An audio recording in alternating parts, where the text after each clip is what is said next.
أعوذ بالله من الشيطان الرجيم بسم الله الرحمن الرحيم الحمد لله رب العالمين وصلى اللهم على سيدنا ونبينا محمد وآله الطاهرين. Assalamu alaikum wa rahmatullahi wa barakatuh, respected brothers and sisters. It's very good to be back on these discussions, and to you, alhamdulillah. We're going to start, inshallah, this session. If there is no question, inshallah, we go to the tonight's discussion. So in the last session, we talked about the existence of God.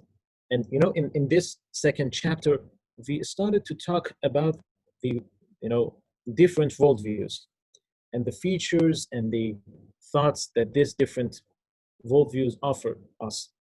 Like we talked about the scientific worldview and its aspects, and we even talked about prominent people who believe in scientific worldview, like Bertrand Russell, or like the physician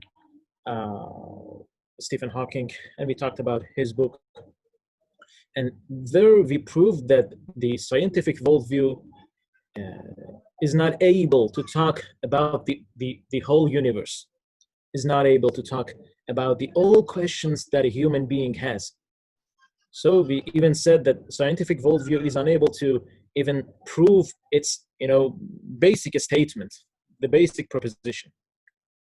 Scientific worldview cannot say how this worldview proves that the only reality in this world is just the materialistic reality and those things that can be experienced in a lab. And we saw that even these people, despite the fact they always accuse us with they say that you have ideology, you're a stranger with this science, you always talk about the faith, not the science. But there we saw that even those people has a faith, as a religion. How we said that? Because they had a statement, a proposition, which could not be explained by any ways or any means according to the science. So that was their faith, their religion. Okay, this is their religion. And inshallah, we will say that the religion that they called it's those people who are religious people. No, we believe that we talk and prove all the stairs and levels of our thoughts according to the intellect, inshallah. It will prove that. And that was so important. I ask you to write something, inshallah. Write it for yourself. Don't just pass away, and don't just pass by these discussions without attention. But further in our discussions, especially last session, we talked about the existence of God. We said that if look at this universe intellectually and with the intellect, we need to prove a necessary being. A necessary being is something very much necessary for this world. You cannot explain this universe without a necessary being. And without a necessary being, no being and no existence would any longer exist, or could be existed from the first times. So we said that we are able to prove the existence of a necessary being, and that was the first step for us, because the second step is to talk and prove the oneness of God. That is the monotheism. Because some people may come forward and say that, okay, I believe in necessary being, but not one necessary being, but necessary beings. We have too many necessary beings in this world. So in this session, inshallah, we will talk about the oneness of God, and we inshallah prove the Tawheed. And by this, the second chapter of our discussion, inshallah, will be over. And next sessions, inshallah, if we get to have other sessions, we will go to the third step and third chapter of our discussions. And I'm always mentioning these chapters because I want to tell you that we are accomplishing something. The first chapter was something, the second is something, and the third will be something else. And so these are the levels of our understanding, and it's somehow it's like a kind of graduation, something like that in Islamic thought. Okay, so for this session, we inshallah talk about the Tawheed and oneness of God. Okay, so before we go to prove the existence of just one God in this universe, before that, I want you to look at something and just focus on this thing. I'm going to share the screen now. Okay. So as you see the screen now, just assume that we have an existence in this universe which has two or more components, like this circle. You assume the circle, imagine the circle. But this circle has not just one component. It has a variety of the components, one A, B, C, maybe D, E, F, or anything. We want to say that anything with more than one component will be a necessary being. You cannot, will be a possible being. A necessary being cannot have many components, cannot have many aspects, cannot have many existences within. Okay? And how we want to say that? Look at this, existence. Just assume it's just an indication of what we're talking about and what we're speaking about. And this is that the circle has two components: the first component and the second component of this circle.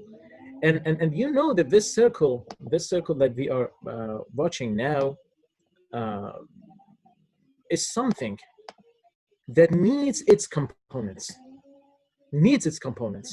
It cannot be, without these components. So this circle completely depends on the existence of A and the existence of B. Okay. So the combination of the being of A and the being of B, this combination makes this circle, this existence. So this existence does not receive its existence and its being from within, from inside. So it's not a self-sufficient existence. So this is a possible being. Again, what I want to prove, I want to say that if you had anything with more than one component, that thing cannot be a necessary being. Why? Because that thing needs its components. Okay? So this is why that we believe that the materialistic world, with all aspects, all the galaxies, all the cells, molecules, all, the air, the planets, the suns and the stars and everything, these are all possible beings. Why? Because all of these things are made up from components within, from the atoms, from the waves, molecules, anything, they name it in the physics. And they are also confined by time and space. Everything in this universe is confined by time, has a time, kind of time. So it's not a released existence. Every time it's limited by time and by a place and a space. So anything which is limited by having components or being into, an atmosphere of the time or space, that thing cannot be a necessary being. That thing would be a what? Possible being. And what was our presupposition? It was, and we proved that we have a necessary being in this universe. So our necessary being that was proved last session, that necessary being that was proved last session was what? That necessary being is something without any components, something that is not confined or limited by time or space by any other existence. No other existence, no other being can any way limit the existence of the necessary being. So this is the definition of the necessary being. So we're working on it. And by working on this definition, we are going to say that the necessary being cannot be more than one. How can we say that? Okay, just again, please, if my mouse, it's not working, I don't know why. Okay. If you just again see the what I'm bringing here. Okay, if I can find, yes, okay. Now just assume that we have more than one necessary being. And this is what in the debate others want to prove. Look, we want to prove that the necessary being is just one. We have one necessary being, and to say that we need to disprove and defy this supposition and this proposition that we can have more than one necessary being. Okay, so just assume that we have two necessary beings. Please bear with me. Please bear with me. Please, anywhere else? No. Don't be in WhatsApp or anywhere else. Please just be here. Okay. If we have two necessary beings, just assume that in this universe we have two necessary beings. What would happen if that was happening? What would happen? This is the thing that would happen if we had more than one necessary being. Look, here is the first necessary being, okay? And here is the second necessary being. Please bear with me. What can divide things from one another? If you want to have two things, these two things, this one that goes to be two has to have some distinctions for itself. So you're not me, I'm not you. Why? Because I have a physics, I have a place, I have a time, I have a face, appearance, cells, spirit, anything, okay? So we have too many differences that differentiate between me and you. So the first necessary being and the second necessary being must have something different, okay? So they can be differentiated from each other. They can be separated. They can be two, not one. Okay, I named this different thing in the first, necessary being, in the first, presumably God, okay? Supposedly God. I name it B, and in the second necessary being, I name it C, okay? This is, just assume that this is what differs, this is what separates the first necessary being from the second necessary being, okay? But we have something in common in these two necessary beings. And what is that? It is written here, not a hard question. It is the necessity. These two things has some attributes in common, and that attribute, that characteristic is what? Is the necessity. The necessity is something in common. So this necessary being must have the necessity. And what does necessity mean? It means that the existence doesn't come from other existence. No, he has this, this being has the existence from itself. And the first necessary being is the same, has the necessity, but they are two. So we need to separate these beings by what? By something like B and C.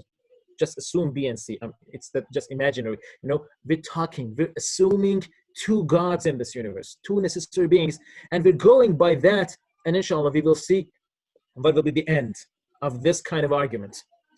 So if we assume that, and if we have two gods, if we have two necessary beings, what would happen? This is what happens.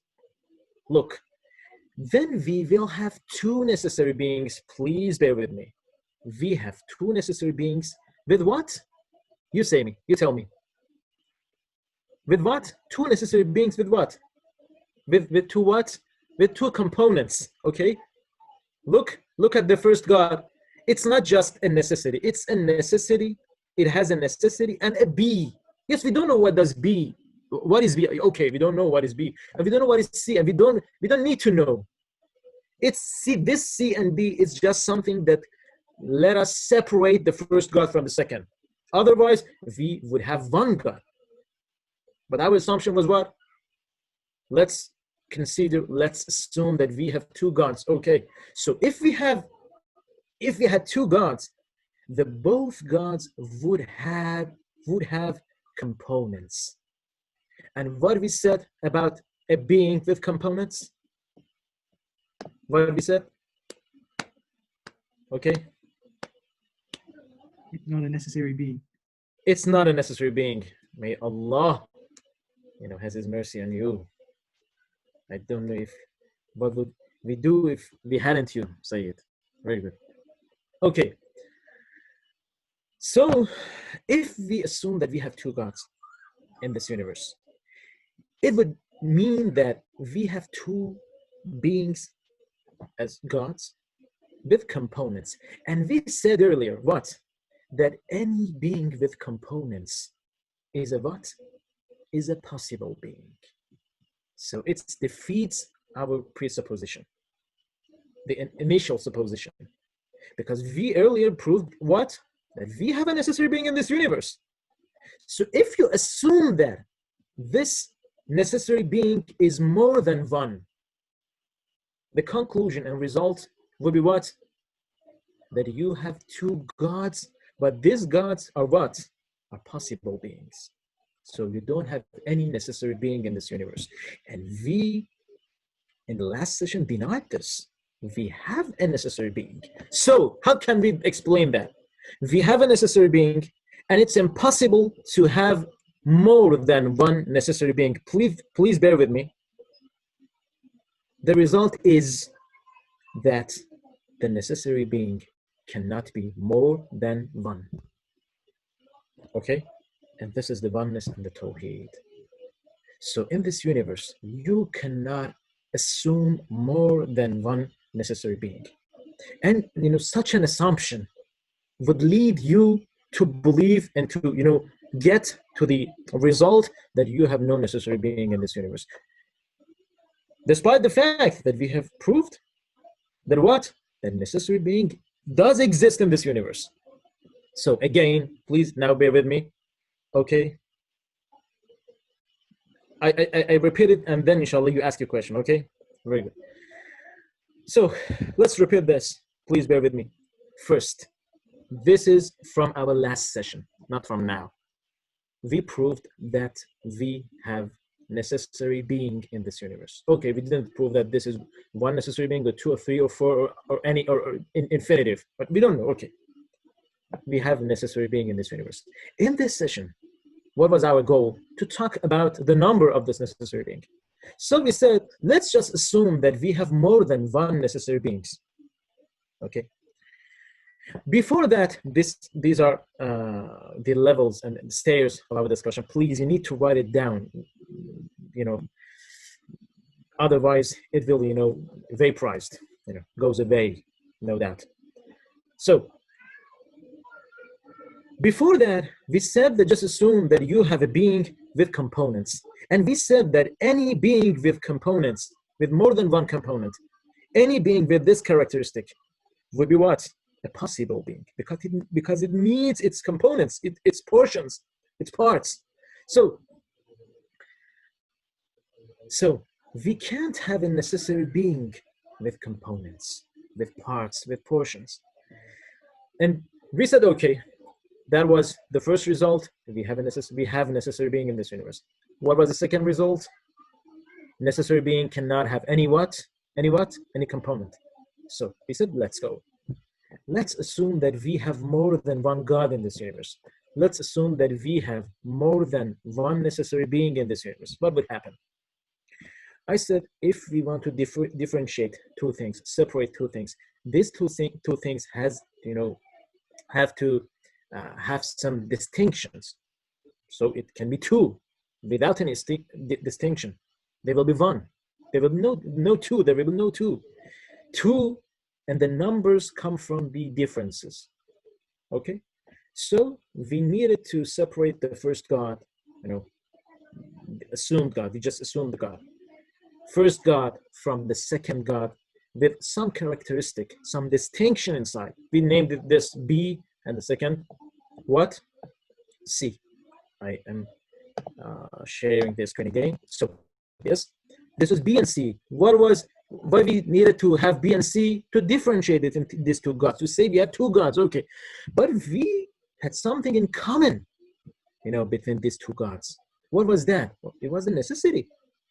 We assume that we have two necessary beings in this universe. Okay, so this must be a necessary being, and this must be a necessary being too. Okay, but this being and thing must be somehow differentiated. And we, symbolize this differentiation by what? This difference by B and C. So then what we said that then we have the first God with two components and the second God with what? Two components. So if you assume that you have more than one God in this universe, you need to believe that both gods are possible beings. and we have no necessary being in this universe. And what happens? This opposes our presupposition. And what was that?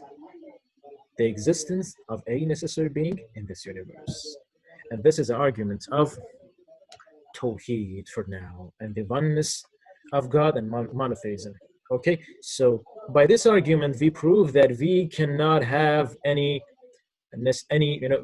cannot have more than one necessary being in this universe. So if you believe in necessary being that you have to believe because of our recent argument in the last session, then you need to believe in the oneness of that necessary being.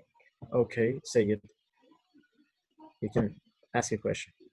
Oh, it's I got it understood now. It's no problem. The question was, if we have two necessary beings, then why can't both of those necessary beings just be entirely necessary beings? But then they would just be one necessary being. Yes, yeah, very good. Right. Absolutely, yes. If both the necessary beings are just necessary beings, so what separates the first necessary being from the second? So it's one necessary being, not two. Yes, you're right. Okay, so you needed this stare of our discussion, brothers and sisters. It's so important. We need to comprehend all the levels of these arguments. Okay, so this is when we prove this and we get rid of this kind of discussion that we have to always have with others, okay, then we can take a deep breath and say ashhadu an la ilaha what illallah. This is la ilaha illallah, the beautiful la ilaha illallah. This is it. There is no source of power, no deity in this universe but Allah subhanahu wa ta'ala. Yes, how could we receive the name of that one necessary being? It was by prophets. Inshallah, we will talk about that, about the name of Allah. How could we be aware from the names of that necessary being, and most importantly, the most important name of Allah, which is Allah subhanahu wa ta'ala. This is the meaning of the ashhadu an la ilaha illallah. And inshallah, we will go further and we will reach a deeper meaning for la ilaha illallah. Okay, so this was the first step of tonight. But for second step, if there is any question, please ask me.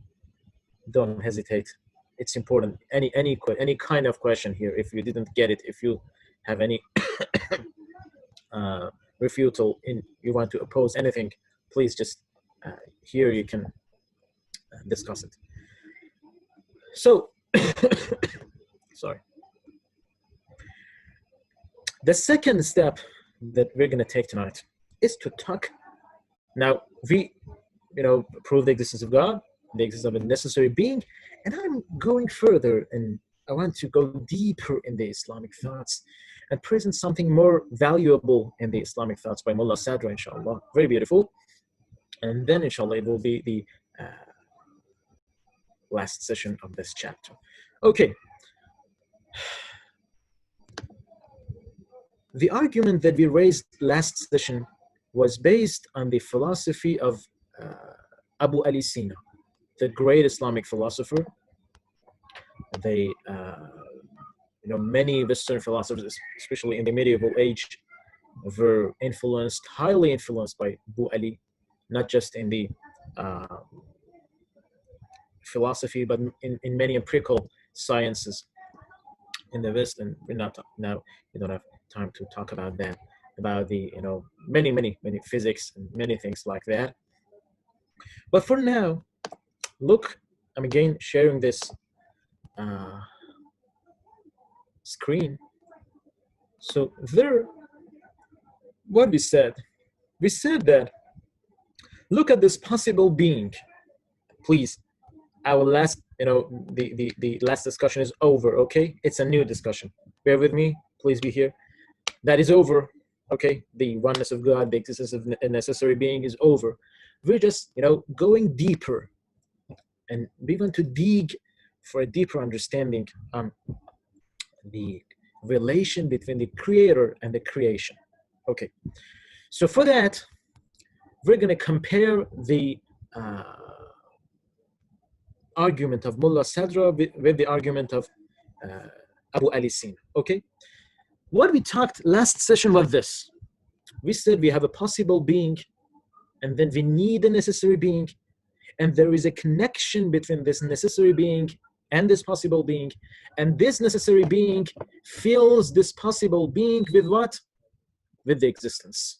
So you have a possible being, you have a possible being, you have a necessary being, you have a connection, and you have this pour of existence and this current of existence from necessary being to the possible being. And it's I'm explaining it very simple, because it's not that simple, but for now. But Mullah Sadra, what does he say? He says, Mullah Sadra, beautifully, Mullah Sadra, according then to Quran, inshallah, we talk about Quran here. He says that Mr. Abu Ali, it's very beautiful argument. It's okay. It can prove the necessary being and then the oneness of God. No problem. We've got no problem with this. But there is an error, a problem in this argument. And what is the error and problem? The problem is you have just assumed a independent possible being in front of a necessary being. So you have a necessary being, you have a possible being. Yes, the necessary being has a connection with the possible being and gives the possible being the existence. Mullah Sadr says it's not the perfect tawhid. This is not the perfect tawhid. Mullah Sadr says this is not a perfect tawhid. He says, you know what is the perfect tawhid? And the better explanation for the relation between the creation and the creator, between the possible being and necessary being. Mullah Sadr offers this. He says that you have an independent necessary being, depends on nothing, relies on nothing, needs nothing, no components, fully released of everything, has power over everything, has knowledge about everything and all the attributes. Okay. Then he says, you should not assume a separated, independent possible being that just, catches and receives the existence from the necessary being. No. So what should we do, Mullah Sadr? He says that the possible being is not something independent with a connection to the necessary being. It's not like this. It's rather like this. What does this mean? He says that just assume that connection.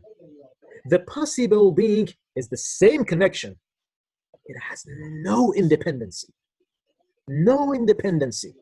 It's just a relation, a connection to Allah subhanahu wa ta'ala. Like just look at this, what do you call it? Subhan, we call it tasbih.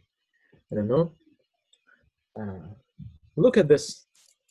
Sometimes you have this, the necessary being, this hand, and the possible being, and this connection, okay? But sometimes that possible being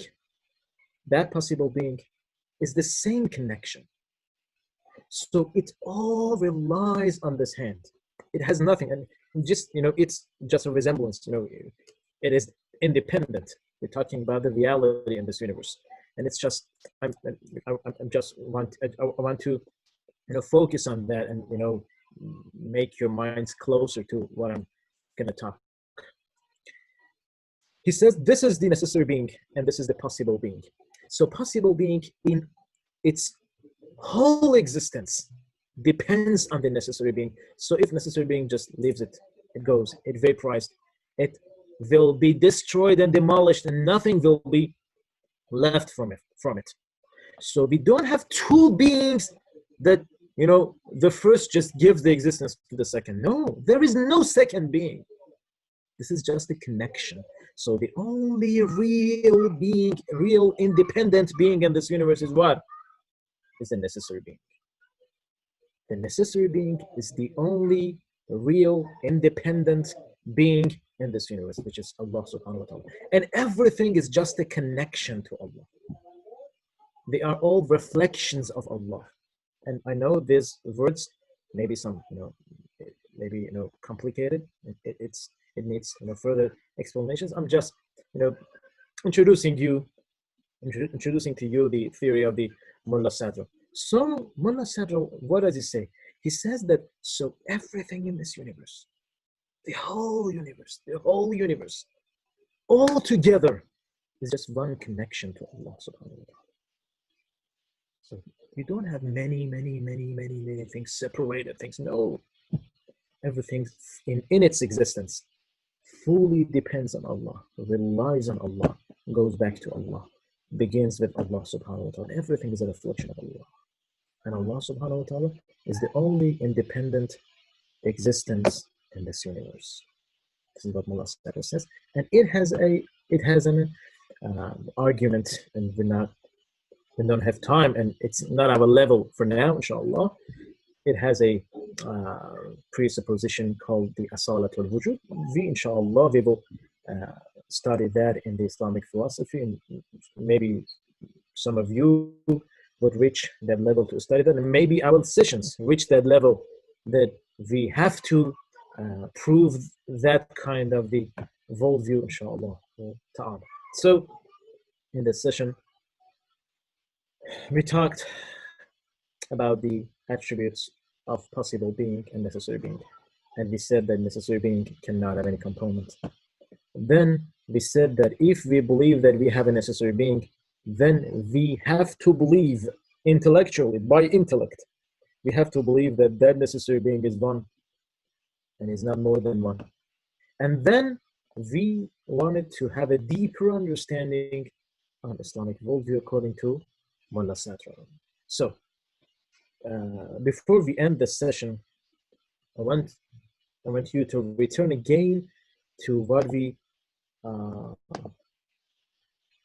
read before from Shahid Mutahari. Okay, in his book Monotheistic Worldview.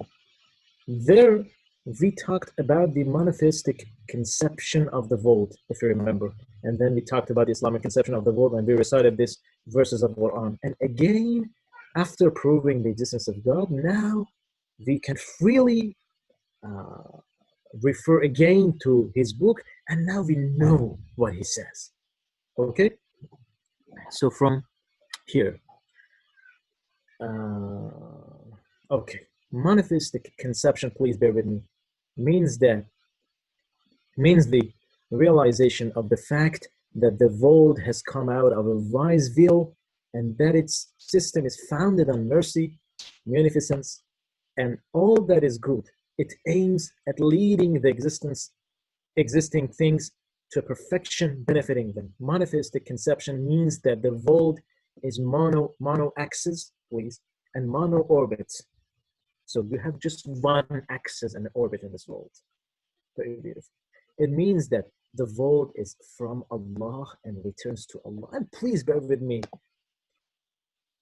Millions of times in our life, we heard this. Inna lillahi wa inna ilayhi raji'un. We are from Allah and we return to Allah. But what does that mean? We were wondering, what does it mean actually?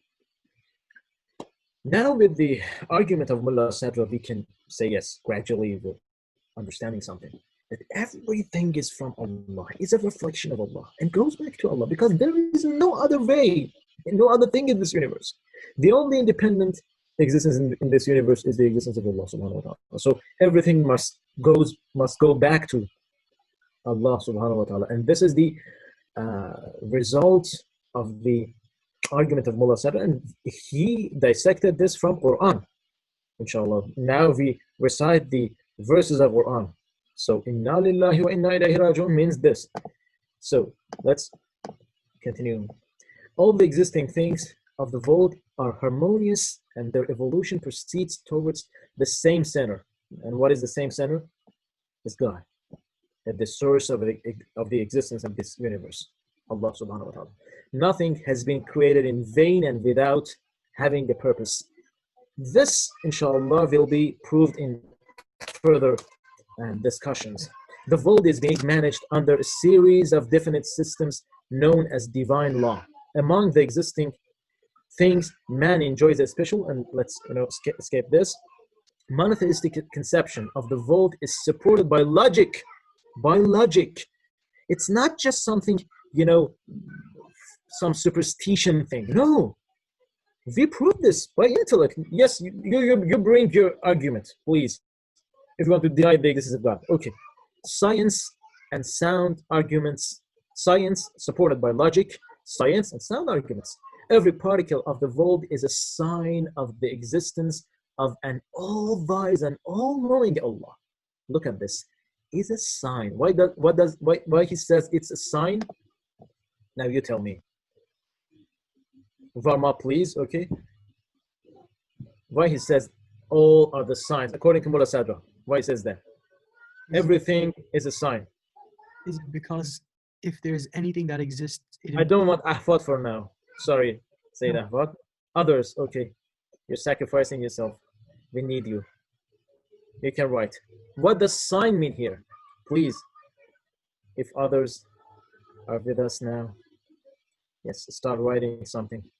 As I said, yes, this is exactly the answer. Why? Because as Mullah Sadr says, okay, he says that everything goes back to Allah. So everything is a connection to Allah. You don't have any independent existence in this universe. So everything in its, ID, it is written that this is a dependent existence. It's a connection, a relation to Allah. It doesn't have anything from itself. It's empty without Allah. So everything is a sign. This is why, listen to this.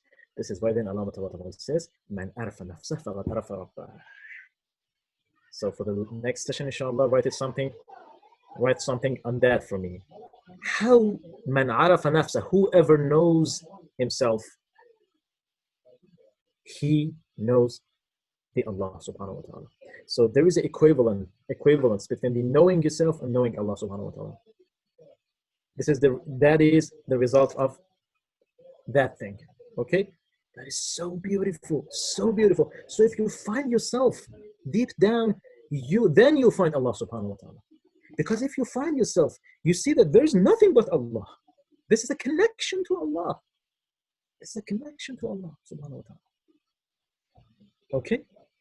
And this is so beautiful by the argument of Mullah Sadr. Okay, so Shaykh Mutahari says, according to that, we are all the signs of Allah subhanahu wa ta'ala. Right? Okay. So the second chapter is officially ended. Alhamdulillah Rabbil Alameen. Thank you for bearing with me, and I know this discussion is a little bit difficult or something like that, but Alhamdulillah, you're great companions, Alhamdulillah, in these discussions.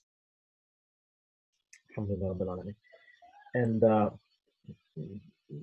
the more we go in, inshallah, into these discussions, the more we return again to what we said earlier. Because again, when we go to the human being, we have to talk about the Tawheed. Talking about Tawheed, talking about the human being. And then, inshallah, as I promised you, I show you that Islam has a very relevant geometry of thoughts. And thank you for your very good questions. And I ask others, inshallah, to join the discussion and help us. I really am benefited from your discussion. Don't think like I know everything and it's just everything in this mind and I'm just waiting to answer you with something. No, you can tell me many things about the thoughts and ideas and questions. It will help me too much. And I ask you to do so.